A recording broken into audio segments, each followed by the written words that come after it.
कि ये दिसंबर से जो शुरू होगा और इस साल जो सप्त द्वार खुलेंगे उस सप्त द्वार में हम अपने एंट्री करवाएंगे अपनी। क्या हमें ये 7 द्वार जो खुलने का समय है एग्जैक्टली पता है? बिल्कुल सब पता है और हम उसके लिए रेडी हैं। और मेरे क्लाइंट्स, हमारे जो मेरे क्लाइंट्स और हम लोग हैं, हम तो वेट कर रहे हैं खुशी से कि 2026 आए।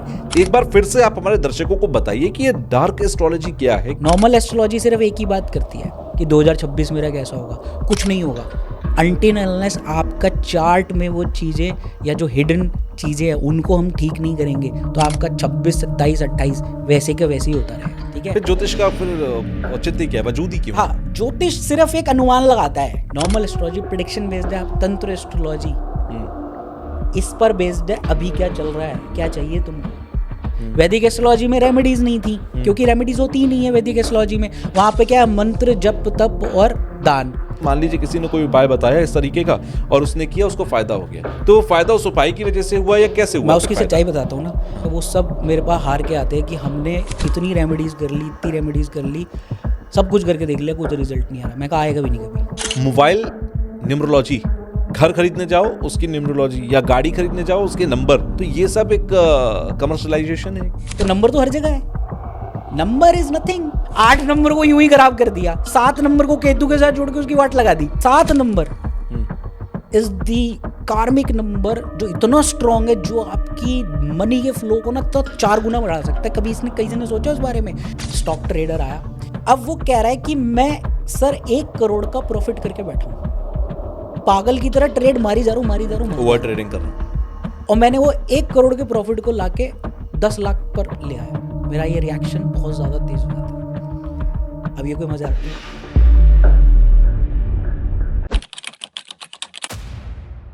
Hello hi, welcome. कैसे हैं आप सब लोग? आप सभी का स्वागत है हमारे एक और पॉडकास्ट में। मेरा नाम तुषार कौशिक है और आप देख रहे हैं डिजिटल जॉकी पॉडकास्ट शो। और आज जो स्वागत कर रहे हैं हम अपने पॉडकास्ट के अंदर, वो एस्ट्रोलॉजर हैं और उनकी एस्ट्रोलॉजी बाकी एस्ट्रोलॉजर से बहुत ज़्यादा अलग नज़र आती है। क्यों नज़र आती है, जब आप कॉन्वर्सेशन हमारा सुनेंगे आगे तो आप खुद समझेंगे। क्योंकि अभी कैमरे ऑन होने से पहले, यानी कि रिकॉर्डिंग ऑन होने से पहले हमने बहुत सारी चीज़ों को अभी सुना, हमने डिस्कस भी किया और वो बहुत इंटरेस्टिंग था।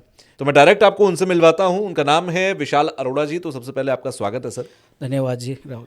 आपकी एस्ट्रोलॉजी या आपका एस्ट्रोलॉजी देखने समझने का जो नज़रिया है वो बाकियों से बहुत अलग है। मैं उस पर धीरे धीरे आता जाऊंगा, आपसे समझता जाऊंगा, और वो लोगों की लाइफ में कैसे वैल्यू एडिशन कर सकता है वो भी हम समझेंगे। बट सबसे पहले आपने मुझसे डार्क एस्ट्रोलॉजी की बात की थी। ये एक बार फिर से आप हमारे दर्शकों को बताइए कि ये डार्क एस्ट्रोलॉजी क्या है, क्योंकि हमने तो सिर्फ एस्ट्रोलॉजी सुना है, लेकिन उसमें भी डार्क एस्ट्रोलॉजी थोड़ा सा अलग कॉन्सेप्ट लग रहा है। क्या है ये? तुषार जी, बात आपकी ठीक है। मैंने इसमें सिर्फ डार्क वर्ड ऐड कर दिया, डार्क या तंत्र एस्ट्रोलॉजी, क्योंकि मैं भी धीरे धीरे इवॉल्व हुआ जी। मेरी भी स्टार्टिंग वहीं से हुई। ABCD मैंने भी वहीं से सीखी जहाँ सब लोग सीखते हैं। ठीक है। एस्ट्रोलॉजी ही सीखी। फर्स्ट हाउस क्या होता है, सेकंड हाउस क्या होता है, प्लैनेट्स क्या होते हैं, 12 घर क्या होते हैं, ये यहाँ तक की एस्ट्रोलॉजी सीखने के बाद जैसे जैसे मैं इवॉल्व हुआ तो मुझे समझ में आया ये एस्ट्रोलॉजी है ही नहीं। अच्छा। ठीक है, ये सिर्फ ऊपरी सतह है। आप ऊपरी सतह की बात ही करते रहते हो बस। सारी दुनिया सेकंड हाउस को धन का हाउस मानती है, 11वें घर को इनकम का हाउस, डिज़ायर्स, विशेस का हाउस, इन्हीं सब के साथ लिंक करके बैठे हो। पर असली चीज़ जो है वो नीचे लेवल पे काम कर रही है। रिजल्ट्स क्यों नहीं आते लोगों को, क्यों नहीं उनके काम होते? आपको मैं एक एग्जांपल लेकर समझाता हूँ कि सपोज़ आप, कई लोगों के साथ ये होता है, लोग अपने आप को लिंक कर सकते हैं कि आपके पास पैसा आता है, ठीक है, आपने मेहनत की, आपने चीज़ों के लिए वर्क किया, मेहनत करी, पैसा आया, लेकिन जैसे दिया हवा के झोंके से उसी समय बुझ जाता है ना, तो आपके हाथ से पैसा फिसल गया। लोग मुझे आके ये कहते हैं कि हमें समझ ही नहीं आ रहा है कि हमारा पैसा जा कहाँ रहा है, कर्जा बढ़ता जा रहा है। ठीक है, अब वो नॉर्मल एस्ट्रोलॉजी सिर्फ एक ही बात करती है, जो एस्ट्रोलॉजर के पास, आप एस्ट्रोलॉजर के पास कभी गए होंगे या अपने एस्ट्रोलॉजर, तो हम एस्ट्रोलॉजर के पास क्या बोलते हैं, क्या पूछते हैं? कॉमन प्रॉब्लम्स हैं, हेल्थ से जुड़ी, करियर से जुड़ी, शादी एक सवाल पूछते हैं, मेरा आगे क्या होगा, आगे कैसा होगा, आगे का कैसा है बताइए। अब 2026 आने वाला है, लोगों को अंदर यही सवाल आता रहेगा, मेरा 2026 कैसे जाएगा? अरे भैया कुछ नहीं जाएगा। आपने 2024 के एंड में भी यही सवाल पूछा होगा और देखते ही देखते 3 महीने निकल गए। 4 महीने निकल गए, आज 25 के एंड में खड़े हैं, आज आप फिर वही वीडियोस को ढूंढ रहे हैं कि 2026 मेरा कैसा होगा।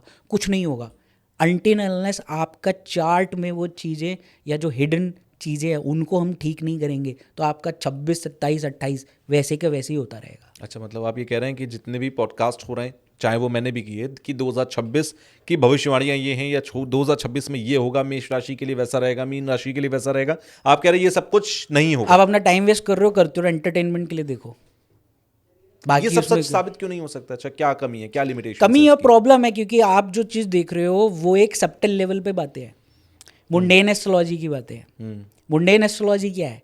आपने कहा कि इस साल जो है, अब 2025 में मैं आज बोल दूं भूकंप आएगा, आग लगेगी, एक्सीडेंट हो जाएगा, देश आपस में लड़ पड़ेंगे, ये हो जाएगा, वो हो जाएगा, मतलब एयर एक्सीडेंट्स भी हो जाएंगे, मैं बहुत सारी चीज़ें, मैं सब कुछ डाल दूंगा, ठीक है, 15-20 चीज़ों की जितनी भी ट्रॉमाज होनी है ना, मैं वो सबकी लिस्ट बनाकर डाल दूंगा।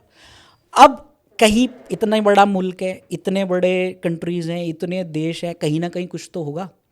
अब जैसे ही वो होगा तो मैं उसी समय कूद कर बोलूँगा, देखो मैंने कहा था ये साल मंगल का है, पिछले साल आपने मंगल का बना दिया, इस साल किसका बनाना है? 2026 क्या बोलेंगे? 6, 2, 8, 2, 10, ये साल क्या है? सूर्य का साल बोल रहे हैं। सबसे पहले तो वही मूर्ख हैं जिन्होंने न्यूमरोलॉजी को प्लैनेट्स के साथ जोड़ दिया। ये अगर आप सच में सच्चाई जानना चाहते हैं, ये पॉडकास्ट आपने पूरा देख लिया तुषार जी, और अगर लोगों ने कहा कि हम दूसरे करें, तो मैं इन सबके नेक्स्ट अगर हम पॉडकास्ट करें तो मैं न्यूमरोलॉजी की असली सच्चाई बताऊंगा। अच्छा। क्योंकि मैंने जिया है इन सब चीज़ों को। मैंने कहा ना, मेरी शुरुआत भी वैसी ही हुई, जो मैं अपने वापस आते उस चीज़ में, कि मैं भी वही प्लैनेट्स की रेमेडीज़ देने लग गया था। देखता था राहु की दशा चल रही है, राहु की रेमेडी दे दी। अब पहले शुरुआत की थी वैदिक एस्ट्रोलॉजी की रेमेडीज से। वैदिक एस्ट्रोलॉजी में रेमेडीज नहीं थी, क्योंकि रेमेडीज होती ही नहीं है वैदिक एस्ट्रोलॉजी में। वहाँ पे क्या है? मंत्र, जप, तप और दान। अब उसके बाद हम आए कि यार ये तो काम नहीं चल रहा है, फिर हम मुड़े लाल किताब की तरफ। अब लाल किताब क्या है? रेमेडीज का भंडार है, टोटकों का भंडार है, और उसमें अगर आपका जी ना भरे तो आप अपनी खुद भी बनाने लग जाओ। और वही आजकल हो रहा है, लोग अपनी खुद की बना रहे हैं बैठ के। रेमेडीज खुद की बनानी पड़ती है ना रोज सुबह उठ के, क्या करें?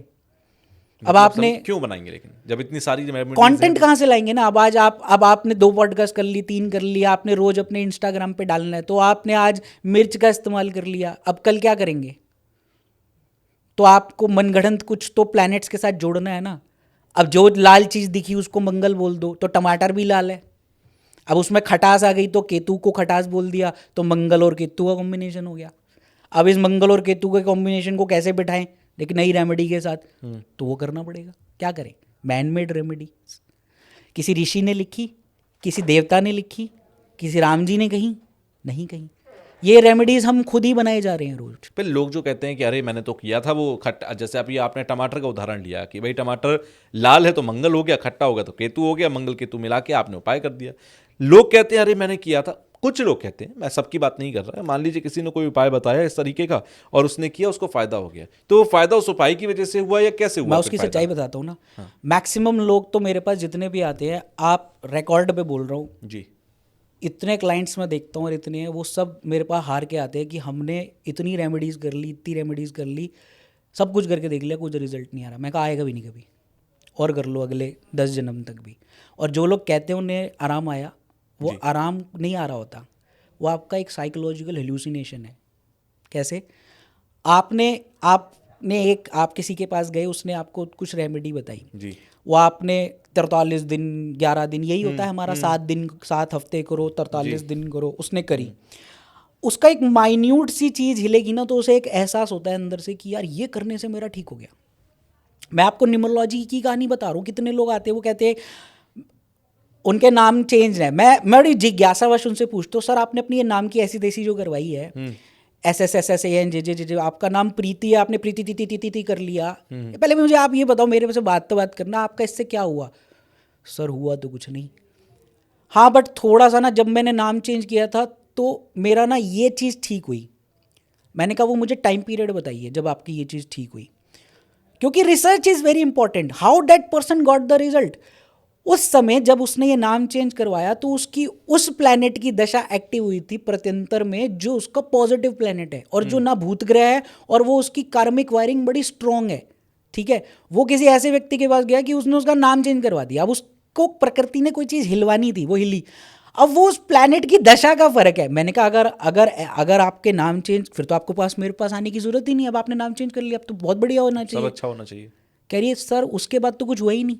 मैं कहा क्यों नहीं हुआ, रीज़न क्या है, आप गलत कर रहे थे कुछ? कह रहे नहीं, वही काम कर रहा हूँ जो मैं कर रहा था, यही चीज़। मैंने कहा तो फिर आप मुझे कारण बताइए। कह रहे हमें समझ नहीं आ रहा। मैं कहा कारण सिर्फ एक ही है, क्योंकि तब आपकी दशा उस पर्टिकुलर टाइम पीरियड के लिए ठीक हुई थी, जिसने आपको वो एहसास कराना ही था, चाहे आप अपना नाम चेंज करते ना करते, doesn't matter. Okay, the truth is this. लेकिन अब जब आपकी दशा बदल गई है और वो खराब हो गई है और वो उस पैटर्न के साथ अटैच हो गई है जिसका कार्मिक रेजोनेंस इमेजिंग जो है, न्यूरो ट्रांसमिटिंग इमेजिंग जो है, वो डिफरेंट है। वो डिफरेंट हाउस के साथ कनेक्ट होके एक कॉम्बिनेशन वायरिंग बना रहा है जो आपके लिए कर्जा एक्टिवेट कर रही है, पैसा खराब कर रही है आपका। मैंने कहा आपका इस पीरियड में पार्टनरशिप में नुकसान हो गया, हुआ होगा, या आपके रिलेशनशिप खराब होंगे। कह रहे एग्जैक्टली सर यही हुआ। मैंने कहा अब आपका नाम क्यों नहीं बदला? नाम बदलने से तो सारी चीज़ें चेंज हो जानी चाहिए। बिल्कुल। क्वेश्चन क्लूलेस होते हैं लोग, क्योंकि ये सारे भ्रम हम ही लोग क्रिएट कर रहे हैं और कुछ नहीं है। बस आप चीज़ों को किस, अब आप हम इस रूम में बैठे हैं, अब ये माइक है जी। अब इस माइक में एक इलेक्ट्रिक करंट डोल रहा है तो ही तो मेरी आवाज़ जा रही है। अब ये माइक है तो ये बुद्ध हो गया, क्योंकि मैं कम्युनिकेट कर रहा हूँ। हम ये कहते हैं ना बुद्ध कम्युनिकेशन का कारक है, हम दोनों कम्युनिकेशन कर रहे हैं ना, तो मरकरी का काम कर रहे हैं। अब ये एक मरकरी है, अब इसका रंग काला है तो कहाँ डालूं, क्या डालूं मैं इसमें? शनि हो गया, आप शनि बोल लो।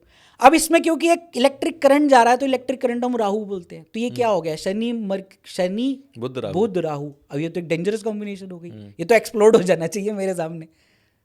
Why is not working? अब आप ऑरेंज कलर पहन के बैठे हो तो मैं ये सूर्य का कलर है ये तो, और आप ब्लैक, तो आप शनि का कलर। मैं तो ब्लैक ही में ही जाता हूँ हमेशा। अच्छा, आपने कई रील्स में सुना होगा 3 अट्ठे जिसके पास हैं, 3-8 जिनके पास है मोबाइल में, वो सब बर्बाद है। मैं उस रील की क्लिपिंग डाल देना, उस बंदे ने बोला है, बड़ा प्रोमिनेंट न्यूमरोलॉजी ने, जिसके पास 3-8 होंगे वो बर्बाद होगा ही होगा। मोबाइल न्यूमरोलॉजी निकाल दी। मेरा पास जितने भी मोबाइल नंबर है सब में आपको 3-8 मिलेगा। मेरा खुद का नंबर 9811078887 है, और आज से नहीं है, 25 सालों से है। और मैंने जितनी तरक्की की है उतनी की नहीं होगी कभी। मेरे पास जितने नंबर हो सब में 882626। तो आप ये मानते हैं कि मतलब आप जो कह रहे हैं उस चीज़ को आगे बढ़ाता हूँ, मोबाइल न्यूमरोलॉजी, घर खरीदने जाओ उसकी न्यूमरोलॉजी, या गाड़ी खरीदने जाओ उसके नंबर, इस वजह से गाड़ियों के नंबर बहुत महंगे महंगे बिकने लगे। पहले वीआईपी नंबर बिका करते थे, अब जो हल्के से भी कॉम्बिनेशन ठीक ठाक हैं उनके भी नंबर बहुत महंगे बिकते हैं। तो ये सब एक कमर्शलाइजेशन है कि मार्केट के अंदर से पैसा बनाने के लिए ये सब चीज़ें की गई। डॉक्टर, एस्ट्रोलॉजर और वकील बहुत अच्छे तरीके से डरा सकते हैं और आपकी हालत खराब कर सकते हैं, ये वो भ्रम भी बेचते हैं। तो फिर ठीक कौन है मार्केट में? लोग ये मैं आपको सच्चाई बता रहा हूँ, आपके पास आधार नंबर तो होगा, हम सबके पास आधार नंबर है। अगर आपके आधार नंबर में 3 अट्ठे आ गए, क्या करोगे? मोबाइल तो आप चेंज कर लोगे, what you will do? Passport पे आ गया फिर क्या करोगे? वो भी तो एक नंबर है, आपके आइडेंटिटी के साथ जुड़ा हुआ है, आपके इलेक्शन कार्ड का नंबर है। तो नंबर तो हर जगह है, नंबर इज नथिंग। अब आप सबसे पहले तो मुझे इस सवाल में, मैंने कहा ना हम बात करेंगे, सबसे पहले तो किसने कहा एक नंबर सूर्य का है? किसने कहा? पहले तो मुझे ये बताओ, who can give me this answer कि 1 नंबर सन है, 1 नंबर मून क्यों नहीं हो सकता? किसने कहा? या तो आप एक सबटल बता दो कि भाई इस ऋषि ने कहा, श्री राम जी ने कहा, कृष्ण जी ने भगवत गीता में कहा कि 1 नंबर को सूर्य मानो, तो मैं मानूंगा क्योंकि मेरे भगवान ने कहा। अरे भाई, हम में से, आप में से किसी ने, न्यूमरोलॉजी वेस्टर्न कल्चर में स्टार्ट हुई, कीरो ने प्रैक्टिस की। Numerology was the science only to relate the physical traits of a person with the numbers, कि एक नंबर वालों का फिजिकल ट्रेट ऐसा होगा। आप जितनी भी न्यूमरोलॉजी की किताब उठाओ वो एक ही चीज बोलेगी कि एक मूलांक वालों के साथ ये हो सकता है, क्योंकि उनका जो इम्पल्स है वो 1 के साथ जुड़ा हुआ है। 1 is the number which gives this thing, 2 is the number which gives emotions, ठीक है, 3 is the number which gives good communication या दिस टाइप का। क्या उसमें किसी ने कहा? ये तो हमारे लोगों ने मसाला डाल दिया साथ में।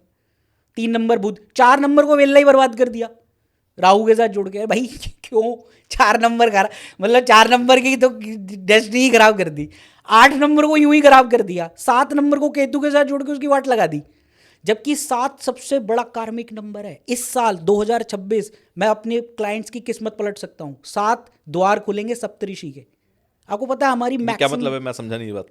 अभी बात करते हैं। Okay. 7 number hmm, is the कार्मिक नंबर जो इतना स्ट्रांग है, जो आपकी मनी के फ्लो को ना तो 4 गुना बढ़ा सकता है। कभी इसने किसी ने सोचा उस बारे में?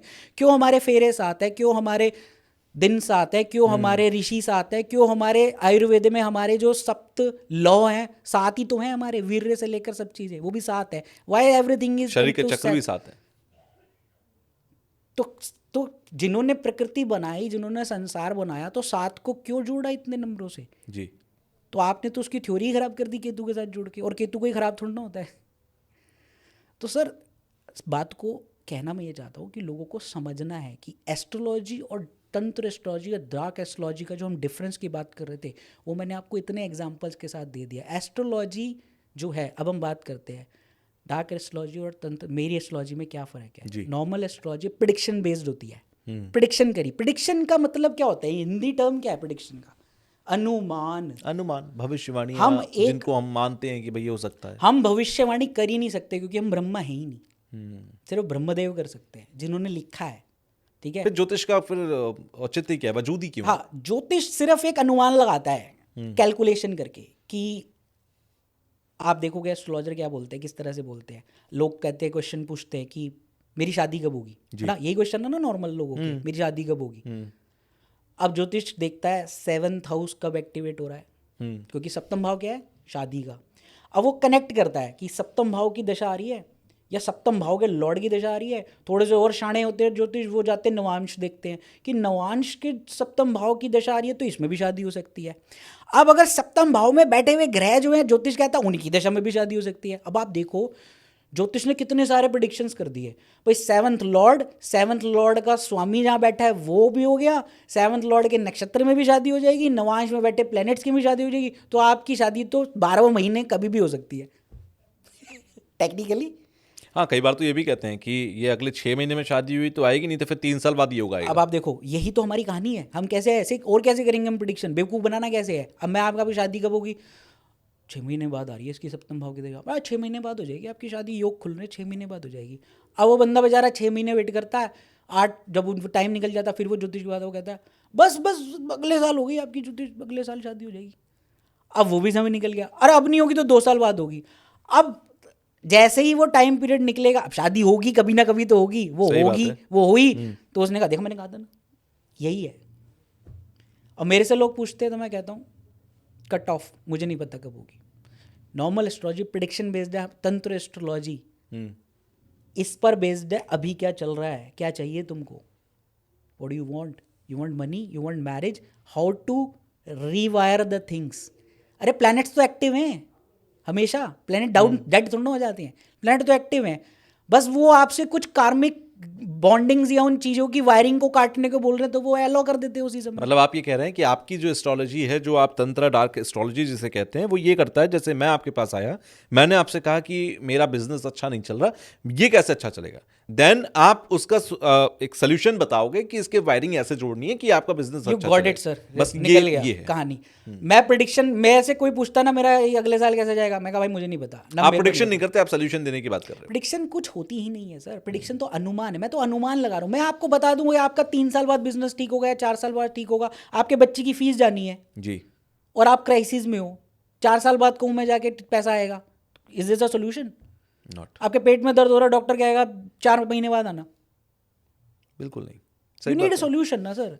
एवरीवन नीड सोल्यूशन कि I am facing a problem, I am a doctor, I have to diagnose कि ये इसके साथ क्यों हो रहा है, अगर इसके रिलेशनशिप खराब हो रहे हैं तो क्यों हो रहे हैं, where is that systematic persona imaging कहाँ हो रही है इसकी, इसका ये किसी भी लड़की से बात करता है वो भाग क्यों जाती है। बंदा कह रहा है मैं 4 रिलेशनशिप में आऊँ, चारों खराब हो गए, मेरी 2 शादी हुई दोनों खराब हो गई, या तो आप व्यक्ति खराब हो तो बंद कर दो। ऐसा क्यों हो रहा है?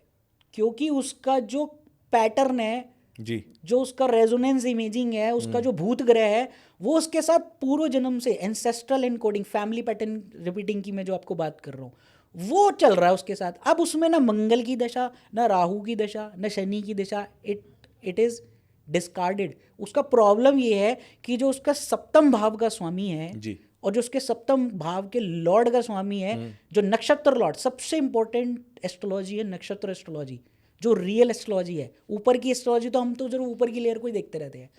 वो ऐसे प्लेनेट के साथ वायरिंग करके बैठा है जो उसके इमोशन को ट्रिगर करती है। मैं इसको कंप्लीट आपको एक साइकिल बता देता हूँ। वो बंदा क्या करता है, वो जैसे ही किसी फीमेल के साथ जुड़ता है तो उसका फीमेल वीनस है, अब उसका वीनस है, अब वो वीनस क्या करता है, वो वायरिंग के साथ जुड़ा हुआ है 11th हाउस की। अब वो क्या करता है, जैसे ही उस फीमेल के साथ कनेक्शन बढ़ता है, वो धीरे धीरे 11th हाउस के साथ जो भूत ग्रह जुड़ा हुआ है, वो पुरानी लीनिएज के साथ, वो उसके ऊपर रिस्ट्रिक्शन डालना स्टार्ट करता है। उसके माइंड के उस बटन को ऑन करता है, वो रिस्ट्रिक्शन डालता है उसके ऊपर, पोजेसिवनेस क्रिएट करने लग जाता है। अब वो पोजेसिव होकर उस लड़की को रोक टोक करेगा, परेशान करेगा। अब वहां से वो 11th हाउस जो है वो उसके 8th हाउस पे कनेक्ट कर देता है। वो 8th हाउस का लॉर्ड उसको शक डलवाता है। अब वो पैटर्न जो है वो शक के साथ आता है। अब वो जुड़ा हुआ है मंगल के साथ, तो मंगल क्या है, एंगर वायरिंग है हमारी। मंगल हमारा गुस्से का कारक है। सिंपल सी बात है, हर इंसान के अंदर जो गुस्सा होता है वो मंगल की ही देन है। हमारे अंदर जो एनर्जी है, जो पैशन है, जो गुस्सा है, किसी चीज को अचीव करने की जो हमारे अंदर क्षमता है ना, वो मंगल की दी देन है। जो फायर है, जठराग्नि जो है हमारे अंदर। अब वो फायर की वायरिंग अगर बहुत तेज है तो आपको क्या होगा, इम्पल्स सेंडिंग होगी बार बार। बिल्कुल। और उसके साथ मेष राशि और मंगल की 2 राशियां, एक मेष है एक वृश्चिक है। वृश्चिक राशि जो है वो फायर नहीं है, वो एकदम से अटैक नहीं करते वृश्चिक वाले, वो बदला लेते पीछे से। मंगल वाले क्या करेंगे, झापड़ मार देंगे। ये फर्क है दोनों मंगल में। तो अब अगर उसका मेष राशि का मंगल है तो वो इम्पल्स सेंडिंग मंगल जो है वो ट्रिगर बटन ऑन कर देता है और लड़ने लग जाता है अपने रिलेशनशिप से। अब उसमें क्या करेगी दशा, अब ये सारे प्लैनेट्स की एक वायरिंग है। आप जब तक इस डीप अंदर जाके इस वायरिंग को तंत्र द्वारा काटोगे नहीं। भूत ग्रह का मतलब समझिए सर, भूत ग्रह का मतलब प्रेत नहीं होता। भूत ग्रह का मतलब है जो चीज इस जन्म में जिसका रोल खत्म हो चुका है वो स्टिल एग्जिस्ट कर रही है, तो वो आपको प्रॉब्लम दे रही है। जैसे मतलब समझा नहीं मैं, ये भूत ग्रह आपने कहा कि एग्जिस्ट नहीं करती, फिर हम मर चुके हैं जी, लेकिन फिर भी मैं इस सब्टल प्लेन पे हूँ, तो मैं भूत हूँ। उसी तरह से अगर आपके 6ठे घर में राहु बैठा है जी, और राहु जिंदा है, जबकि वो होना नहीं चाहिए वहाँ पे जीवित, कर्जे के भाव से जुड़ा हुआ, लेकिन वो जीवित है क्योंकि वो एक पास्ट इनकोडिंग से वायरिंग जुड़ी हुई है। वो कह रहा है मुझे इस वायरिंग को काट दो तो मैं तेरा कर्जा खत्म कर दूंगा, तो मैं तेरे पर कर्ज नहीं करने दूंगा। बट वो वायरिंग ऑन है, वो कटी होनी चाहिए। इसका रोल नहीं है उसका इस जीवन में, लेकिन वो स्टिल ऑन है, तो ही आपको वो बार बार क्या करेगा, वो राहु आपको छठे घर कर्जा कराएगा कैसे, वो बार बार, राहु इज इल्यूजन, इज माया, वो आपको बार बार एक इल्यूजन में डालता है। यार ये बिजनेस कर ले, इसके साथ पार्टनरशिप कर ले, क्योंकि 7th का 12th है छठा, तो वो आपको क्या करवाता है, आप नए नए बिजनेस नई नई चीज़ के होड़ में आपका दिमाग लगा रहेगा। और आप जैसे आप ऐसे लोगों के पैटर्न को समझो, वो बार बार बोलेंगे सर मैंने ये बिजनेस किया, मैं इसमें भी नाकामयाब रहा, मैंने ये भी किया, उसके बाद मैं इसमें भी रहा, ये तो मेरा फैमिली बिजनेस है, मैंने इसको भी बर्बाद कर दिया। क्योंकि आपका कुछ नहीं हो रहा। वहाँ पे बैठा हुआ राहु सिर्फ क्या कर रहा है, क्योंकि उसका नक्षत्र लॉर्ड और उसकी वायरिंग इस तरह से कनेक्टेड है कि वो कटी होनी चाहिए, वो एक्टिव है। और ये इंसान के हाथ में है कि वो राहु की वायरिंग अगर कटी हुई नहीं तो वो काट दे? नहीं, इंसान के हाथ में नहीं, वो बता रहा हूँ मैं। अच्छा। अब क्या है, वो एस्ट्रोलॉजर के पास जाते हो, एस्ट्रोलॉजर एक ही, आपका राहु छठे में चढ़ा, अरे भाई छठे में है ठीक है, उसको आप कर क्या रहे हो, आप उसको एक ही चीज कह रहे हो, नारियल बहा दे जाके, 6 नारियल, छठे में है तो 6 नारियल बहा दे। लाल किताब भी यही उपाय कराते, 6 नारियल बहा दो, बादाम डाल दो। तो आप लाल किताब के सख्त खिलाफ हो? मैंने करके देख लिया ना सर, मैंने क्या कहा तो यार जी, मैंने ये जी लिया सब कुछ। 17 साल में मैंने हर 2 साल बैठ के इनके ऊपर लोगों को करवा के उनके फीडबैक लिए, क्या हुआ इस चीज़ से, क्या हुआ इस चीज़ से, क्या हुआ। और फाइनली मुझे पता लगा कि ये सब चीज़ बकवासबाजी है। आप कर लो जितनी मर्जी करनी है, थोड़ा बहुत किसी को इसमें से 10% होंगे। अब बहुत से लोगों को चिढ़ मच जाएगी इन चीज़ों से सुनेंगे तो, ठीक है, क्योंकि मेरा काम है लोगों को अवेयर करना, जो डोंट फेल्ट। हमारा एम क्या है इसका, अवेयरनेस फैलाना। तो मैं उन्हीं जमात और उसी बिरादरी से आता हूँ, तो मैं आपको बोल रहा हूँ कि आप उन सब चीज़ों को आप करके देख रहे हो, इनमें से कई लोग एग्री करेंगे। आप 6 नारियल बहा दो, राहु कहेगा भाई 6 नारियल से मैं क्या करूँ, मेरी वायरिंग तो काट, मैं तो ऑन हूँ, मेरा बटन ऑन है, तो मैं तो करूँगा ही करूँगा, वो तो एक्टिवेटेड है। अब यहाँ पर डार्क एस्ट्रोलॉजी काम में आती है जब हमने पता लगा लिया, तंत्र स्क्रीनिंग कर ली। इसका एक देखिए डायग्नोसिस करना बहुत ज़रूरी है कि राहु के ये जो लिंकेज है ये कहाँ से है, आपकी ब्लड लीनिएज से है या आपके दो तरीके होते हैं, या तो बंदा पैदा ही कर्स लेके साथ हुआ है वो, या उसके ऊपर इस जन्म में आके अब किसी ने कुछ करवा दिया है कि राहु का काम डबल दो धारी तलवार होता है, छठे घर में बैठा हुआ। या तो वो आपके ऊपर अपने आप से ये चीज़ अप्रूव कर करके करवाएगा, या वो सामने वाले को एजिटेट कर देगा कि वो आपके ऊपर फिर ब्लैक मैजिक करवा दे। इस चीज़ की लिंकेज ऐसी होती है। तो आप खुद से उस वायरिंग को नहीं काट सकते, इन छोटे मोटे उपायों से भी आप उनसे नहीं कर सकते। उसके लिए स्ट्रॉन्ग तांत्रिक क्रियाएं हैं जिनको करके ही आप उससे रिजल्ट ले सकते हो। अच्छा। और वो रिजल्ट के वो चीज़ तांत्रिक क्रियाएं कहाँ से आती हैं? अब मैंने इन्हीं चीज़ों पे वर्क किया कि असली रिजल्ट आ कहाँ से रहा है, where the people will get the relief from this birth and karmic cycles. मनुष्य जन्म बहुत ही बड़ी नेमत है। बिल्कुल, ये ऐसे नहीं कि आपको यूं ही मिल गया, सही बात है। जितने भी हमारे देवी देवता ये वो है, वो एनर्जी फॉर्म में, उनके पास सबटल शरीर नहीं है। हमें ये शरीर मिला, तभी तो भगवान बार बार अवतार लेके आते हैं कि वो शरीर सशरीर आते हैं और यहाँ पर आके उस चीज़ को एक्सपीरियंस करते हैं। वरना तो आप जो होमम और यज्ञ करते हैं, उन यज्ञों में जो आप आहुतियाँ और मंत्रोच्चार करते हैं, वो एनर्जी उन देवताओं तक जाती है, तभी वो आपको ब्लेसिंग्स देते हैं। वो सशरीर रूप में नहीं होते हैं, वो एनर्जी और ऊर्जा फॉर्म में है। हमें तो बहुत बड़ी नेमत मिली हुई है इस शरीर की।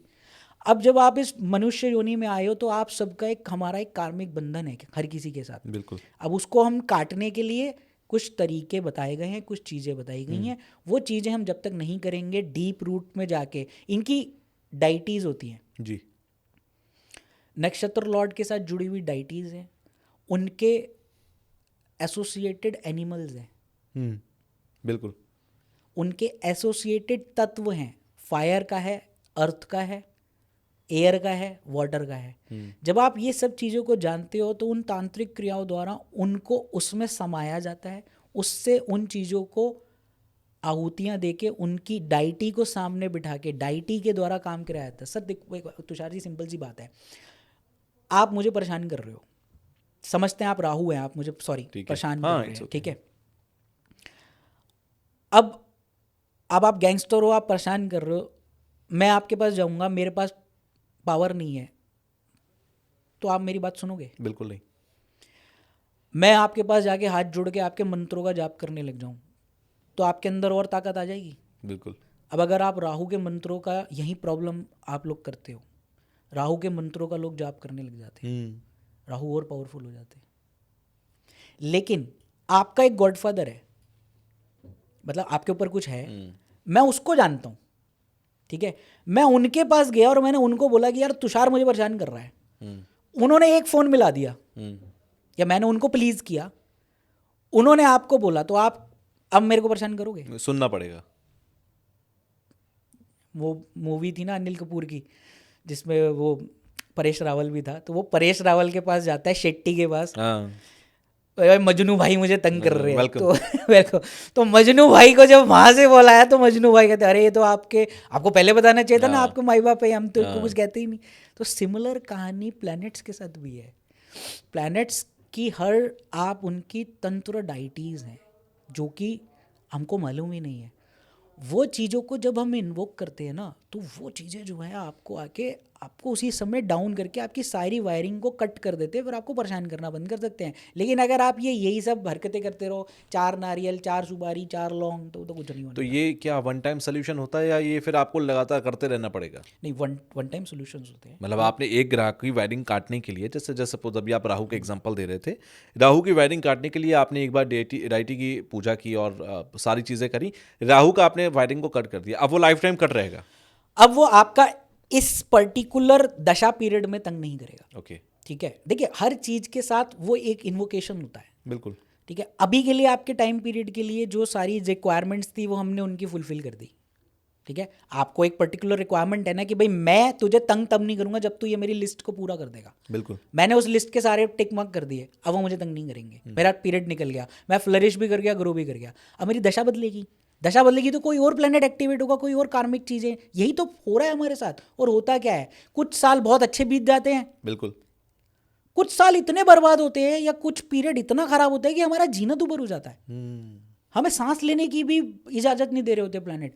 एक प्रॉब्लम से निकलते हैं तो दूसरी में आते हैं, हेल्थ से निकलते हैं तो फाइनेंस में आ जाते हैं, फाइनेंस से निकलते हैं तो रिलेशनशिप में, मतलब आपको कोई चैलेंज रहता है, चारों खानों से प्लेनेट चित कर देता है। और मेरे पास ऐसे भी लोग हैं जो रो रहे होते हैं फोन पे, देर आर लिटरली क्राइंग कि ये भी नहीं ठीक बैठ रहा, ये भी मेरे ऊपर केस भी हो गया, मेरे ऊपर नौकरी से भी निकाल दिया, सस्पेंडेड हूँ, ये भी हो गया, वो भी हो गया।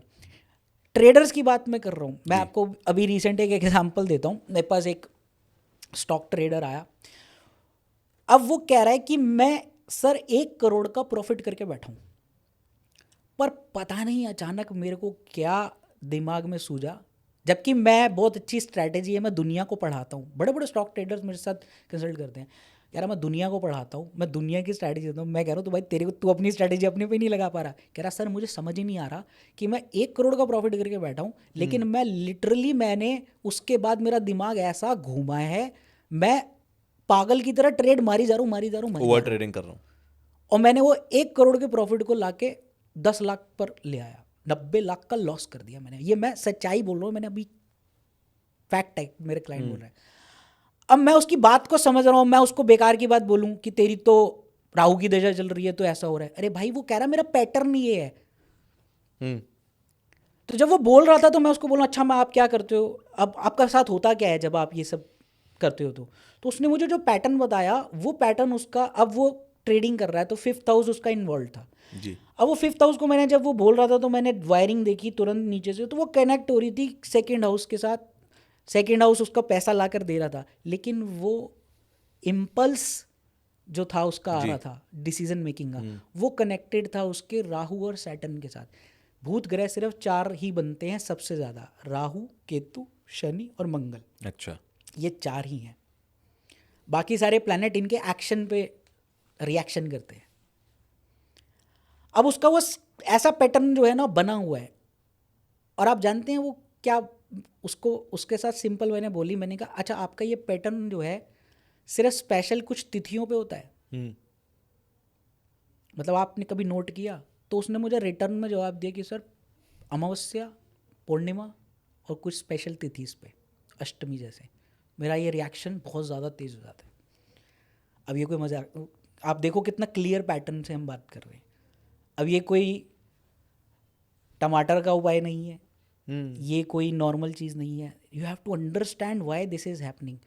पूर्णमासी सबसे स्ट्रॉन्गेस्ट तिथि होती है, आपको पता है? पूर्णमासी और अमावस्या डार्क एस्ट्रोलॉजी में अमावस्या इज द स्ट्रॉन्गेस्ट नाइट, जिसमें आप इतने बड़े बड़े तांत्रिक क्रियाएं करके आप अपने कार्मिक पैटर्न्स को अनलॉक करके आप पैसे के द्वारों को खोल देते हो। भगवान श्री राम अमावस्या की रात को ही क्यों आए थे वापस? बिल्कुल, कभी सोचा है भाई? वो तो साक्षात नारायण है, कभी तो भी आ सकते थे, किसी भी तारीख को आ सकते थे। अगर हम कहते हैं अमावस्या खराब है तो वो तो किसी भी तारीख को चूज कर सकते थे। बिल्कुल। एक दिन पहले, एक दिन पुष्पक विमान में ही तो आना था, कोई बेटर नाइट देख के एक दिन रुक जाते तो शुक्ल पक्ष भी आ जाता। शुक्ल पक्ष भी आ जाता। अब उन्होंने ये चीज़ नोट नहीं करी होगी, why he came on Amavasya only. Amavasya is the dark hole openings. अच्छा, हमारी एस्ट्रल प्लेन पे अमावस्याज को कुछ स्पेशल अमावस्याज होती हैं। हर अमावस्या अपने आप में एक अलग कहानी है, लेकिन तांत्रिक वर्ल्ड में अगर आप बहुत अच्छे तांत्रिकों के साथ बैठो और बात करो, उन्हें सुनो ना, तो वो बताएंगे कि अमावस्या पे सीक्रेट होल ओपनिंग्स खुलते हैं, द्वार खुलते हैं दिव्य कुबेर के, दिव्य लक्ष्मी के। अच्छा, उन ओपनिंग्स में जब आप अपनी चिट्ठी डाल देते हो तो वो काम बन जाते चिट्ठी ऐसी जगह पहुंचती है जहाँ से आपकी चीज़ें खुलने लग जाती है। This is how it happens. इसीलिए बहुत सारी चीज़ें जो हैं वो अमावस्या पे बहुत ज़्यादा, जैसे तांत्रिकों की अगर मैं बात करूँ, अमावस्या बहुत वैल्यू रखती है, और तांत्रिक जितने हो रहे सब एनर्जीज पर ही काम कर रहे हैं, तो वो मे बी आप जो कह रहे हैं वो अभी बहुत हद तक सटीक लगती है। अभी मैं दिसंबर में मैंने एक रील भी बनाई थी जी। मैंने बताया था कि दिसंबर में 4 सीक्रेट कॉस्मिक गेट्स ओपन हो रहे हैं कुछ डेटों पे, जबकि वो स्पेशल डेट्स जो है वो राहु के नक्षत्रों में है। अच्छा, और मैंने वो स्पेशली डाला कि इन 4 गेट्स पे अगर कोई ये क्रियाएं कर लेगा तो उसकी लाइफ सेट हो जाएगी। मतलब आप वो इतना कमा लोगे 2026 में कि ये जब बेकार की बातें सुनने की ज़रूरत नहीं पड़ेगी। इतने लोगों ने मुझसे कनेक्ट किया और हम इतने लोगों के लिए कर रहे हैं, और वो रिजल्ट पहली 2 क्रियाओं में ही उनके सामने आ गया। और मैं अब आपको एक चीज़ बताकर जा रहा हूँ जी। यहाँ पर, ये मैंने अभी तक बताई कहीं नहीं है और लोगों को ये बात पता ही नहीं है, क्योंकि they will only find out कि 2026 में मेरे साथ क्या होगा, मेष में क्या होगा, वृषभ में क्या होगा, ये क्या होगा, और अपना टाइम वेस्ट कर रहे हो। 2026 में सप्त द्वार खुलने वाले हैं। अच्छा, जैसे क्या होता है सप्त द्वार है क्या? सप्त ऋषि सप्त द्वार खोलेंगे, और उस द्वार, ये ही वो साल है जिसमें बहुत बड़े चेंजेस आपके लिए वेट कर रहे हैं। द रीज़न बीइंग, आप इस पैटर्न को नोट किसी ने नहीं किया, साल का जो पहला दिन है वो जुपिटर का है। थर्सडे को आएगा 1 जनवरी जी। और उस दिन जुपिटर अपने ही नक्षत्र में है। ओके। और उसका जो सेकंड डे है वो फ्राइडे है, और फ्राइडे शुक्र भी अपने ही नक्षत्र में बैठे हैं, पूर्वाषाढ़ा में। अच्छा। और जुपिटर पुनर्वसु में है, पुनरावृत्ति, रीजनरेशन। और इस साल जुपिटर ने इतनी तेजी से कैंसर में और लियो में एंट्री करनी है, और साल के एंड में दिसंबर में राहु ने अपना ट्रांजिट करना है। जी। 7 ऋषि 7 द्वार खोलेंगे 7 महीनों के लिए।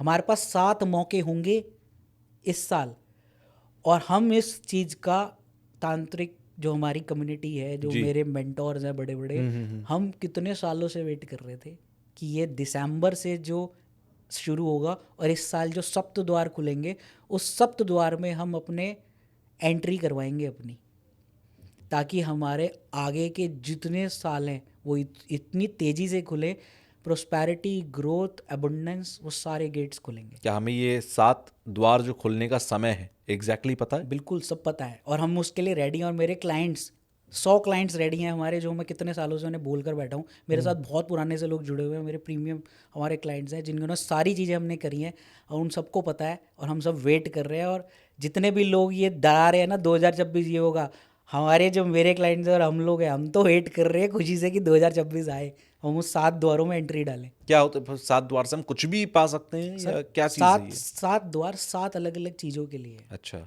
धान्यम, ठीक है, प्रोस्पैरिटी का द्वार है, अबंडेंस का द्वार है।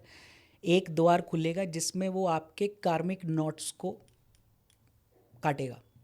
अच्छा। ठीक है। एक द्वार खुलेगा जो आपकी रोग और उन सब चीज़ों को ठीक करने के लिए। ओके।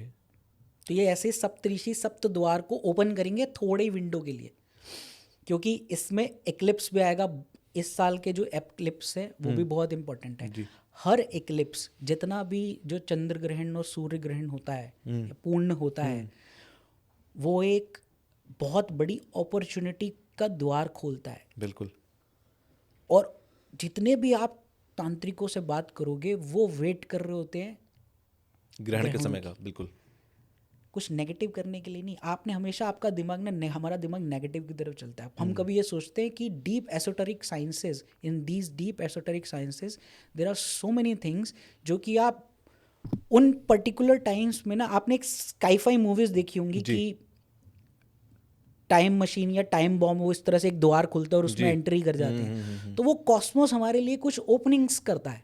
हम उस ओपनिंग्स में जब अपनी चीज़ों को इंसर्ट करवाते हैं through mantras, through rituals, through special things, तो हमारे पास उसमें से कुछ निकल कर चीज़ें आती है जिन्हें हम अपने पास रख के ग्रहण करते हैं। ओके।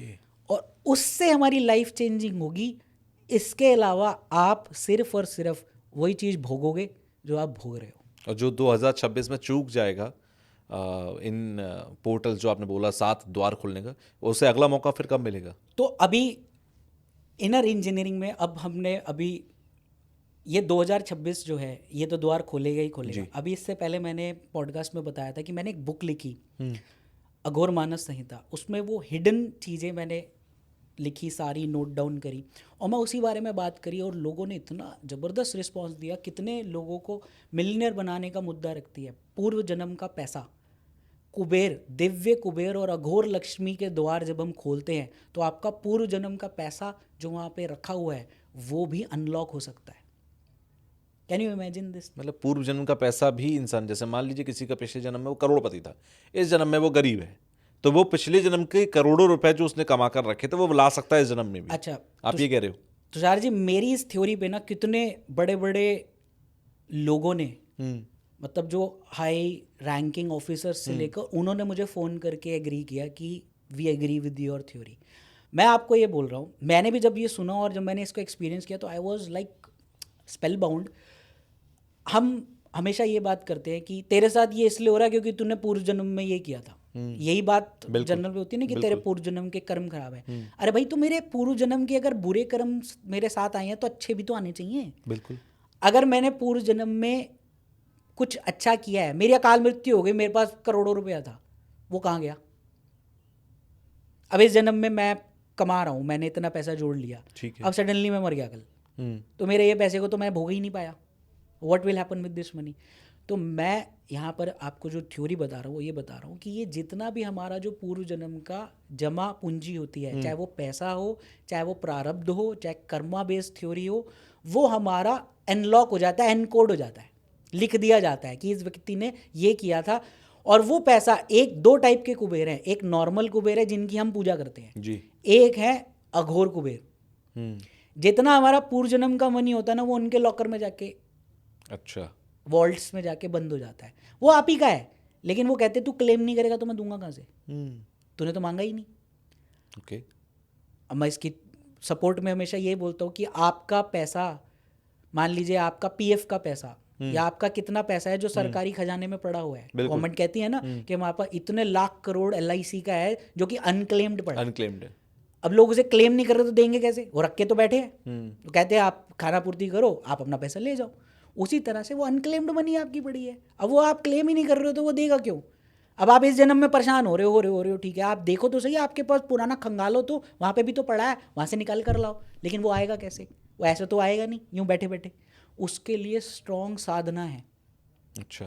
वो करवाई जाती है। मैं आपको अभी भी मैंने बताया था कि मैं अपने क्लाइंट्स के लिए की बनाता हूँ, कुबेर की चाबी। उस वॉल्ट को खोलने के लिए साइंस ऑफ सिंबलाइजेशन है, वो चाबी चाहिए। अब उस चाबी काम तब करेगी, उसके अंदर एक मणि जड़ी जाती है, ठीक है जी।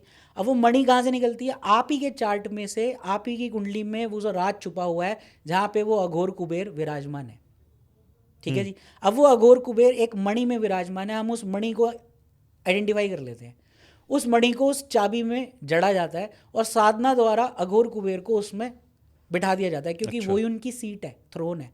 जब वो आप जागृत चाबी जब आप अपने गले में डालते हो तब वो आपके लिए मिरेकल का काम करती है। फिर वो आपकी पिछले जन्म की जो दौलत है आपकी, वो आपको मिलना शुरू होती है। वो स्टार्ट करती है रिक्लेम करना, रिकॉल करना। अब वो ऐसे नहीं आएगा, मैं यहाँ पे कोई भी सुपरफिशियल मूवी की तरह बात नहीं कर रहा हूँ। वो आपके पास ऐसे नहीं आएगा कि आप सडनली सुबह उठे और नोटों से भरा हुआ बैग आ गया, या आपके सपने में वो आपके लिए कोई भी कार्मिक चीज़ों को जब हम अनलॉक करते हैं तो प्रकृति हमें उसे देने का साधन बनाती है। साधन किसी भी फॉर्म में हो सकता है। आपने लॉटरी खरीदी, लग गई। आपने स्टॉक ट्रेडिंग कर रहे हो, आप जहाँ लॉसेस कर रहे थे वहाँ सडनली इतने ज़्यादा फायदा, आपने बिजनेस खोला, वो यूनिकॉर्न बन गया। और कैसे होगा? वो आपका जो इस जन्म का था वो तो खराब है, हो रहा है, लेकिन अब आपको क्या मिलना चालू हो गया? पूर्व जन्म का। अब इसमें भी कितने लोग जो हैं वो मुझे मैसेज करने लग जाते हैं, चाबी ऑर्डर करनी है। अरे भाई, हरिसन के ताले की चाबी नहीं है, this is a very strong की, सोने की बनाई जाती है सर, मणिजनित। अच्छा। और उसके अंदर कल्प की पावर होती है। इसमें हम कल्प पावर में बात होती है कि 2 पावर की, 4 पावर की, 6, 8, 10 कितनी स्ट्रॉन्ग हमें क्रिया करनी है उसमें। तब जाके उसके अंदर अघोर कुबेर विराजमान होंगे तो आप गले में डालोगे तो पहनोगे। तो वो चीज़ जो है कहीं पर भी नहीं थी। तंत्र की दुनिया इतनी शानदार और इतनी स्ट्रांग है कि ये नॉर्मल रेमेडीज जो आप कर रहे हो ना, अगर जिस दिन आप डार्क एस्ट्रोलॉजी में शिफ्ट हो गए या तंत्र एस्ट्रोलॉजी को आपने अपना लाइफ के अंदर पूरा सम्माहित कर लिया, तो वो आपकी लाइफ को ना बदल कर ले जाएगी। अच्छा, एक बात तो है, लोग ये मानते भी हैं और कहते भी हैं कि तंत्र की जो चीज़ें होती हैं, डार्क तंत्र की जो चीज़ें होती हैं, बहुत तेज़ी से काम करती हैं। मतलब उनकी स्पीड अब बहुत ज़्यादा होती है। अगर आप आराम से कर रहे हैं, सात्विक तरीके से कर रहे हैं, तो वो शायद वो 2 गुनी स्पीड से, 3 गुनी स्पीड से आपका काम करेगा। बट वहीं तंत्र का अगर कुछ है तो वो 10 गुना, 20 गुना तेज स्पीड से आपका काम करके देगा। ये आपने बहुत ही अच्छी बात करी। द रीज़न, अब आपको रीज़न भी पता होना चाहिए कि ये ऐसा क्यों होता है। देखिए, हर युग को भगवान ने किसी प्लैनेट या देवी या देवता के साथ जोड़ा है, जी, ठीक है। बिल्कुल। सतयुग में थोड़ी सी भगवान तो घूमते थे, मतलब आपने सतयुग की बातें सुनोगे, नारद जी यूं प्रकट हो जाते, भगवान को लोग स्वयं शिव जी के कैलाश पे जाके दर्शन कर लेते थे। धीरे धीरे जैसे जैसे युग चेंज होता है ना, तो हर युग का एक प्लैनेट असाइंड होता है और एक बेसिक तत्व असाइन होता है। ये जो कलयुग है ना, ये डार्क एनर्जीज या असुर शक्तियों के लिए ही असाइंड है कलयुग। क्या आपने इससे पहले सुना था कि छोटी बच्चियों का भी रेप हो जाता है किसी युग में? बिल्कुल नहीं। एक बेटा माँ का भी रेप कर देता है, या पिता अपनी बेटी का रेप कर देता है। ये क्यों? क्योंकि आसुरी शक्तियां हैं, बिल्कुल। राहु प्रधान है ये। यहाँ पे आप सात्विक चीज़ों के साथ रेमेडीज जो कर रहे होते हैं ना, आपको युगों युग लग जाएंगे। मैं ये नहीं कहता कि ये सब चीज़ें खराब हैं, ठीक है, मैं पॉइंट ये नहीं कह रहा। मैं ये कह रहा हूँ कि आप जब ये सात्विक रेमेडीज कर रहे हैं ना, तो इनसे ये एक्सपेक्ट मत कीजिए कि ये एकदम से आपका काम करते हैं, जिंदगी बदल देंगी। आपको हो सकता है सालों लग जाए, होम्योपैथी की तरह काम करेंगे, हाँ, पेन और किलर की या तरह। आपको ऐसा हो कि आपने एक्यूमुलेशन कर लिया इस जन्म में, हो सकता है आपको किसी जन्म में जाके कुछ मिल जाए, ठीक है। मैं लोगों को यही बोलता हूँ कि आप लगे रहो फिर सालों साल। और मैंने तो पिछले कुछ ही सालों में, जब से मैंने इन डार्क एस्ट्रोलॉजी को एक्सप्लोर किया और किया, मैंने तो 180 डिग्री का स्टीप कर्व पे अपने आप को चेंज कर शिफ्ट ले लिया। क्योंकि मुझे पता है यही चीज़ काम करेंगी। मैंने सब बंद कर दिया। मैं अपने क्लाइंट्स को भी यही बोलता हूँ, लिटरली मैं ये बोलता हूँ, मेरे पास रेमेडी नहीं है। मैं ये बकवासबाजी में बिलीव नहीं करता। मैं आपको ये लौंग इलायची वाली चीज़ें नहीं दे सकता, क्योंकि ना ये काम करेंगी और आपका विश्वास टूटेगा एस्ट्रोलॉजर पे, एस्ट्रोलॉजी पे, क्योंकि तभी आपका टूट रहा है। एस्ट्रोलॉजी से ही लोगों का भरोसा उठने लगता है, क्योंकि आप कहीं काम गलत रहे हो ना, मतलब काम, मैं ये नहीं कह रहा, क्योंकि आप जिनके पास जा रहे हो 90% लोग एस्ट्रोलॉजी की डीप साइंस को जानते ही नहीं है। वो सिर्फ 10% ही जानते हैं। उन्हीं 10% की बातें करते रहते हैं। सेकंड हाउस की बात करते रहे। सेकंड हाउस धन का है। किसी ने आपको ये बताया कि सेकंड हाउस मुख है। अगर आपका पैसा रुक नहीं रहा ना, तो आपके दांत या आपका मुख, ओरल और ये हाइजीन खराब होगा। Nobody is diving into that deep astrology. Sir आपने अभी सप्तऋषि पोर्टल की बात की थी। घर में बैठा, जब आपने कहा कि 7 ऐसे पोर्टल्स खोलेंगे, 7 ऐसे द्वार खोलेंगे, सप्त द्वार, जो किसी भी चीज़ को पॉसिबल कर देंगे आपकी लाइफ के अंदर, क्या ये घर में बैठा कोई इंसान पता कर सकता है कि ये वो समय होगा, ये टाइम फ्रेम वो होगा, इतनी तारीख को इतने बजे इतने मिनट पर ये द्वार खुलने वाला है, और मैं घर पे बैठ कर इस तरह से चीज़ करूंगा तो ये मेरा हो जाएगा? क्या घर पे बैठ के पॉसिबल होगा? ये साल जो ये सप्त द्वार खुलेगा ना जी, अगर आपने ये 7 द्वारों का मौका मिस कर दिया, तो फिर आप अगले बहुत सालों तक वेट करना पड़ जाएगा। नहीं, तभी मैंने पूछा कि घर में बैठ के लोग घर कर में बैठ पाएंगे? के आप नहीं कर सकते। अच्छा, एक आम व्यक्ति घर में बैठकर उस द्वार की एंट्री नहीं ले सकता। इसकी एक स्पेसिफिक क्रियाएं होंगी जो कि पहले से ही उसके प्रिपरेशन होगी। ओके, फरवरी में खुलेगा पहले, अच्छा, ठीक है, जिसकी प्रिपरेशन अभी से चालू हो चुकी है। फरवरी में वो द्वार खुलेगा। हर द्वार की क्रिया होगी आपके लिए स्पेसिफिक। उससे एक पोटली निकलेगी। उस द्वार के अंदर जब हम वो चीज़ें इंसर्ट करेंगे तो वहाँ से वापसी आएगा। उस पोटली को आप तक पहुँचाया जाएगा। वो जब आप रखेंगे, that is your main thing. और ऐसी 7 आपके पास अलग अलग चीज़ें आएंगी इन 7 महीनों में। ये 7 रेगुलर महीने नहीं है, बीच बीच में 7 ऐसे समय आएंगे, वो 7 पूरे ऐसी साल के अंदर। पर्टिकुलर विंडो होगी। और हम, मेरे जितने भी क्लाइंट्स हैं, हम इन 7 महीनों के लिए प्रिपेयर्ड बैठे हैं कि हम इन 7, उन लोगों के पहले से ही रजिस्टर्ड है कि हमने इस महीने इस व्यक्ति के लिए ये कर देना है, फिर उसके बाद अगले महीने, तो ये 7। और जब ये क्रिया पूरी हो जाएगी, जैसे जैसे उसके गेट ओपन होने लग जाएंगे, उसकी लाइफ में एक 360 डिग्री का चेंज दिखेगा, जो कि उसने कभी इससे पहले देखा नहीं होगा। This is the main thing, this is a challenge. और ये चीज़ कोई नहीं बताएगा। आप सिर्फ मेष, वृषभ और धनु में के चक्रों में फंसे रहेंगे, वही वीडियो देखेंगे, लेकिन ये चीज़, दिस इज़ दी ट्रूथ, कि ये खुलेगा इस साल 2026। क्योंकि जुपिटर, अतिचारी जुपिटर जी, जो हैं, जो आपको बताया जा रहा है कि ये कर देंगे, वो कर देंगे, तबाही मचा देंगे, अतिचारी जुपिटर का मतलब पता है क्या है? Jupiter is a slow planet. किसी चीज़ को अगर आप रॉकेट लगा दोगे उसके पीछे, जी, तो वो कितनी तेजी से जाएगा? तो जुपिटर इतनी तेजी से उस चीज को खोलते हुए जाएंगे, क्योंकि गुरु, बृहस्पति और सप्तऋषि इन्हीं से कनेक्टेड है। दैट इज वेयर अतिचारी जुपिटर इज वेरी इंपॉर्टेंट। और इसके साथ 127 साल बाद सर, नेपट्यून, यूरेनस और प्लूटो, इन 3 प्लैनेट्स को एस्ट्रोलॉजी मानती नहीं है, हाँ, हिंदू ज्योतिष। बट एक्चुअली में ये गुलिक, मंडी और व्याधि हैं, जिनको बाद में रिकॉग्निशन मिली। अच्छा, 127 साल बाद कई प्लैनेट चेंज करता है। जो चीज़ 127 साल बाद चेंज होगी, वो कितना बड़ा तो ये तो एस्ट्रोलॉजी के अंदर माने भी नहीं जाती, इनको तो इग्नोर किया जाता है। क्योंकि जिस चीज़ को आप इग्नोर करते हो तो इसका मतलब ये थोड़ा ना वो एग्जिस्ट नहीं करती है। आपने कभी भूत को नहीं देखा तो इसका मतलब ये थोड़ा ना वो एग्जिस्ट नहीं तो करता। इग्नोर क्यों कर रहे हैं उसको फिर हम, अगर वो मायने रखती है, वो काम करती है क्योंकि तो? नॉलेज नहीं है ना उसकी। वेस्टर्न एस्ट्रोलॉजर्स उसको बहुत अच्छे से समझते हैं। ओके। आप बात करो वेस्टर्न एस्ट्रोलॉजर्स, मैं ऐसे फोरम्स में हूँ, मैं उनके साथ बात भी करता हूँ, रिसर्च हम शेयर करते हैं, माइंड बॉगलिंग रिजल्ट्स हैं। यहाँ पर आप उसे रिकॉग्निशन नहीं दोगे तो इसका मतलब ये थोड़ा ना वो एग्जिस्ट नहीं करते हैं। वो बाद में क्यों आए, कभी कभी प्रश्न किया है इस चीज़ों को कि ये है तो ये क्यों है? क्योंकि उसके लिए आपको एक साइंटिफिक माइंड चाहिए, एक रिसर्च बेस्ड माइंड चाहिए। जब आप सवालों को करोगे, क्यों ये बाद में रिकॉग्नाइज हुए, क्यों ये बाद में इनको रिकॉग्निशन मिली? क्योंकि बच्चा तो पेरेंट के बाद ही आएगा ना। बिल्कुल मेरे बेटे का वजूद मेरे बाद ही तो आएगा। सही बात तो है। शनि के बेटे का वजूद कब आएगा? जब शनि ग्रह आएगा।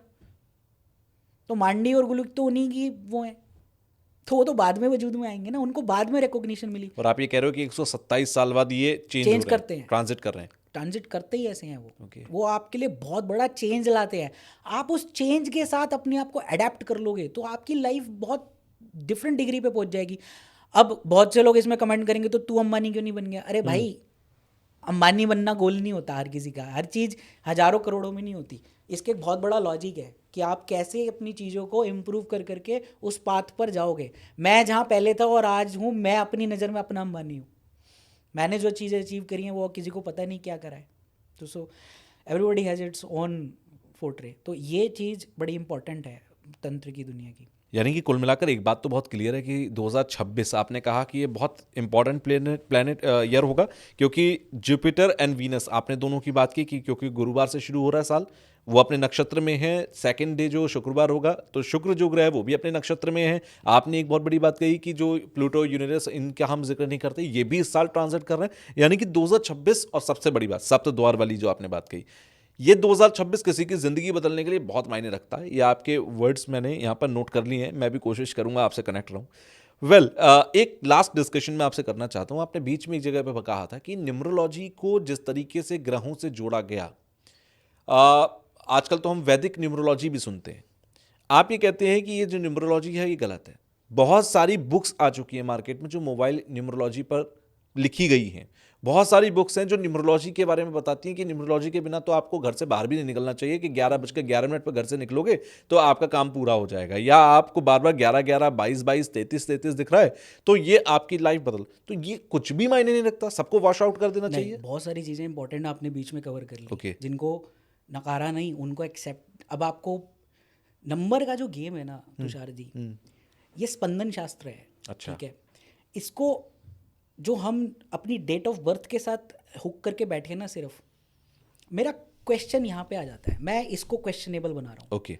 एक तो मेरा क्वेश्चनेबल चीज़ ये है कि आप सबसे पहले तो 1 नंबर को सूर्य से जोड़ना, 4 नंबर को राहु से जोड़ना, 8 को शनि से जोड़ना, ये बंद कर दो। ओके। इसका कोई बेस ही नहीं है। मैं काले कपड़े पहन के बैठा हूँ तो काली चीज़ दुनिया, इस यूनिवर्स का 99% चीज़ डार्क मैटर का ही है। आप नासा की पिक्चर उठाकर देखो, बाहर अंधेरा है, काला है सब कुछ। ठीक है, तो काला चीज़ खराब कैसे हो गई? 8 नंबर को अगर आप देखो तो वो यूं बनाता है इन्फिनिटी। तो infinity is the start of the things. जो चीज़ सर्कल काट कर वापस आ रही है, आप इस इन्फिनिटी का, मैं आपको कह रहा हूँ, साइंस ऑफ सिम्बलाइजेशन के साथ इस इन्फिनिटी का इतना ज़बरदस्त यूज़ है। आप उसको एक पर्टिकुलर अपनी दिशा में लगा लो। मेरे घर पे आकर देखो, लगी हुई हैं चीज़ें, इन्फिनिटी का यूज़ किया हुआ है। 8 number is the powerful number, 7 number is the powerful number, 5 number is the powerful number. मैं इसके कितने प्रमाण दे दूंगा आपको। आप इसको न्यूमरोलॉजी से हटाओ। 5 नंबर में आप अलग रिलीजन्स में जाओ, हर रिलीजन्स की अलग अलग 5 टाइम के नमाजी 5 क्यों करते हैं? 5 का नंबर बहुत चीज़ों के साथ हर रिलीजन से जुड़ा हुआ है। हमारे यहाँ पे 7 नंबर, मैंने आपको एग्जांपल दे दिया। 8 का बहुत ज़बरदस्त यूज़ है। मेरा क्वेश्चन ये है कि आप ये बेकार की बात करके लोगों को भ्रमित मत करो। यानी कि आप न्यूमरोलॉजी को नकार नहीं रहे हैं, आप ये कह रहे हैं कि जिस तरीके से मार्केट में रखी गई है वो गलत तरीका है। इसका सही तरीका आपकी डेट ऑफ बर्थ के साथ जो इनर इंजीनियरिंग है ना, उसके साथ जुड़ा हुआ है। जो मैं अभी नहीं, मैं चाहूँगा कि व्यूअर्स कमेंट करें कि क्या वो मेरे मुंह से सुनना चाहते हैं कि मैं उनको असलियत बता दूं, तो उनका ब्रेन वॉश हो जाएगा कि असली न्यूमरोलॉजी काम कैसे कर रही है। कौन सी ऐसी चीज है जिसके पीछे सब कुछ छुपा हुआ है, जो न्यूमरोलॉजी सिर्फ ऊपर की बात ही करते रहते हैं। क्योंकि मैं आपको बोल चुका हूं, अगर आप न्यूमरोलॉजी के हिसाब से जाओ जी, तो आपका जो आईडी प्रूफ्स है वो तो फेल ही हो गए। आधार कार्ड में 888 है तो क्या करोगे? आप यूडाई के पास जाके बोलोगे कि सर मेरे को नहीं चाहिए 888, आपका बैंक अकाउंट के नंबर में आ गया, आप क्या कर लोगे? आपके पासपोर्ट का नंबर आ गया, आप क्या कर लोगे? सिर्फ मोबाइल न्यूमरोलॉजी, आपने नंबर चेंज कर लिया। मैं आपको जीता जागता सबूत बोल रहा हूँ, 3-8 मेरे पास है, मैं तो कोई बर्बाद नहीं हुआ, आबाद भी हुआ हूँ। तो आपकी तो थ्योरी यहीं फेल हो गई। नेम चेंज करने से अगर आपका भाग्य बदलता हो तो आप अपना नाम मत बदलो, TTTT SSSS मत लगाओ, आप उनका नाम रख लो ना जो कामयाब है। बिल्कुल। क्यों ना मैं अपना नाम शाहरुख खान रख लूँ, मुझे तो वही फ्रीक्वेंसी तो ही चाहिए। मैं अपना नाम मुकेश अंबानी, अब मुकेश तो कईयों का नाम होगा। एक मुकेश का ऐड तो हम फिल्मों से पहले भी देखते हैं। ठीक है, तो मैं यहाँ पर उस चीज़ को क्वेश्चन करता हूँ कि ये चीज़ फेल्योर है, क्योंकि ये आपको सिर्फ एक मानसिक सुकून थोड़े टाइम के लिए देती है, और वो एक्चुअली में सुकून कहाँ से आ रहा होता है, मैंने उसका भी एग्जांपल दिया कि आपकी उस समय पीछे की जो दशा है ना, जो इनर इंजीनियरिंग है, इनर कॉस्मिक कार्मिक इंजीनियरिंग, एस्ट्रोलॉजी मत बोलो इसे, ये कार्मिक इंजीनियरिंग है बहुत जबरदस्त। वहां पे कुछ ऐसा फेरबदल हुआ, उस टाइम के लिए आपके पास रिलीफ आ गया, क्योंकि प्रकृति चाहती थी कि आप किसी ऐसे ऑकल्ट प्रैक्टिशनर के पास चले जाओ, और आप लकीली किसी न्यूमरोलॉजिस्ट के पास चले गए। उसने कहा अपना, क्योंकि उसको वही करना आता है, उसने आपका नाम में 2-3 T और लगा दिए या S और लगा दिए, आपको लगा कि हो गया काम। बट जैसे ही वो इनर इंजीनियरिंग का नेक्स्ट बोल्ट खुला या बटन ऑन हुआ, अगेन 4 महीने बाद आप वहीं आ गए जहां पर थे। फिर आप फिर ढूंढ रहे हो कि आप कौन सा लेटर अब क्या करें। तो कुछ चीज़ों को इन डेप्थ और इनसाइट समझने के लिए मुझे लगता है कि हमें व्यूअर्स से भी परमिशन ले लेनी चाहिए, जिस तरह आपने कहा। तो आप ही लोग बताइएगा कि क्या हमें इस पर बात करनी चाहिए अगले एपिसोड के अंदर, और डिटेल में समझना चाहिए। अगर आप लोग समझना चाहेंगे तो सर आपको आना पड़ेगा, इस सीट पर फिर बैठना पड़ेगा, इस माइक पर फिर बोलना पड़ेगा। जरूर आऊँगा, क्योंकि ऑडियंस का प्यार ही होता है, ऑडियंस की वो चीज़ ही होती है। देखिए मेरा काम वही है, हम अवेयरनेस ही दे रहे हैं। बिल्कुल। अगर आप इस चीज़ को समझना चाहते हैं, जिस दिन आप चीज़ों को समझने लग गए ना, आपकी ज़िंदगी वैसे ही बदल जाएगी, क्योंकि आप इस भ्रम से बाहर आ जाएंगे कि एस्ट्रोलॉजी आपका future, astrology is not a tool to tell your future, it is a very advance engineering to change your life. Inner engineering को चेंज कर देगी तो चीज़ें वैसे ही बदल जाएंगी, कर्जा, परेशानी, बिजनेस, ये वो सब ठीक हो जाता है। बस यूं बात करनी है हमें, प्रेडिक्शन बेस्ड नहीं कि क्या होगा 5 साल बाद। आप हमेशा ये सवाल कीजिए एस्ट्रोलॉजर के पास कि मेरी अभी ये समस्या है, ये कैसे ठीक होगी, मुझे अभी ठीक करनी है। I don't want after 5 years, I want now. मुझे फ्यूचर प्लानिंग नहीं करनी, मुझे अपना प्रेजेंट सुधारना है। प्रेजेंट ठीक होगा तो फ्यूचर अपने आप ठीक होगा, पॉइंट है। सो वेल, हम तो अवेयरनेस फैला सकते हैं, बाकी जनता जनार्दन होती है, जो दर्शक है वो भगवान है। आप लोग फैसला कीजिए, आप लोग बताइए कि आपने जितनी भी बातें सुनी उसमें आपको कितने % जेन्युइन लगी, 100% जेन्युइन लगी या क्या लगा। कमेंट बॉक्स में जरूर बताइएगा।